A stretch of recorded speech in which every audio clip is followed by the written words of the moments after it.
Shares of NYSE-listed Earth imaging company Planet Labs skyrocketed on Friday, ending the session 9% higher.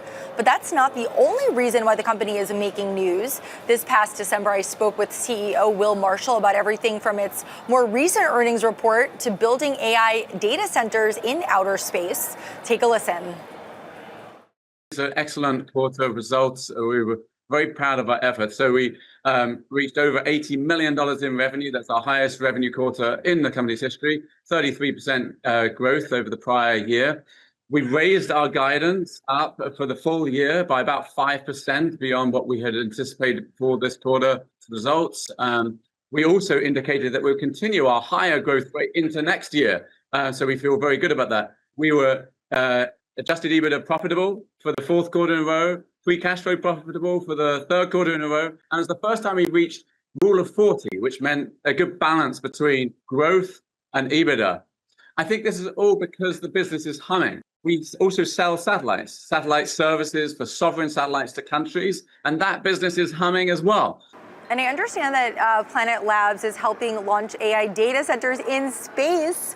What is the vision behind this initiative, and how is that even possible? Us space geeks in the space community have been working on ideas like this for decades. We've been talking about eventually it makes sense to put energy-intensive infrastructure off the Earth's surface and into space because it's actually ultimately cheaper.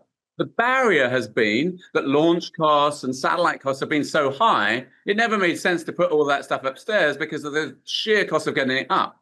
But once you get up, once those costs come down to a certain point, it is actually more efficient. And here's why. In space, we get about 8 times the solar power as you get on the Earth's surface for a given solar cell. You don't have to build all those buildings. You don't have to have cooling. You have free cooling out to the cold depths of space. So there's a lot of things that are fundamentally more efficient. The only thing standing in the way is getting it up there, basically. But launch costs have come down. Scaled infrastructure costs have come down. We have pioneered building large fleets of satellites at low cost.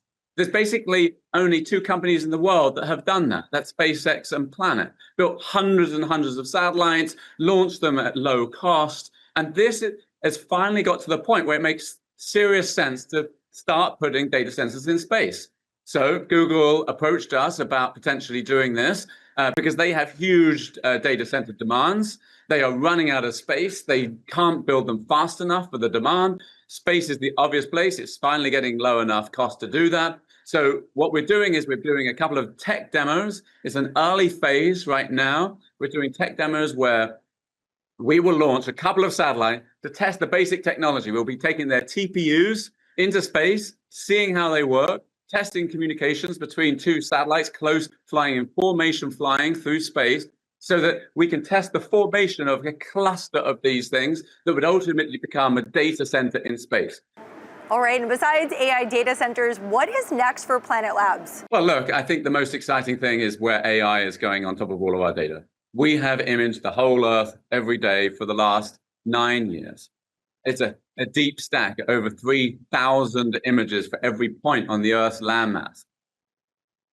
AI is enabling us today to understand and do simple queries of the internet. That's what you do when you do text chats on ChatGPT and Gemini and Claude. With our data, imagine the power of being able to do that for the physical planet, not just query the text of the internet, but to query the physical planet, to ask it about floods and fires, to ask it about how we stop deforestation, to ask it about security issues around the world, to have an understanding of the planet in real time will help people across a wide variety of markets. We are bringing AI into the real world with real world data that can answer a myriad questions. So we think of it like large Earth models rather than large language models. And they're going to have a profound change on what is possible to answer. So add space data and AI, and those 2 disciplines are basically getting married. And we are going to see a tremendous implication for applications of AI as a result.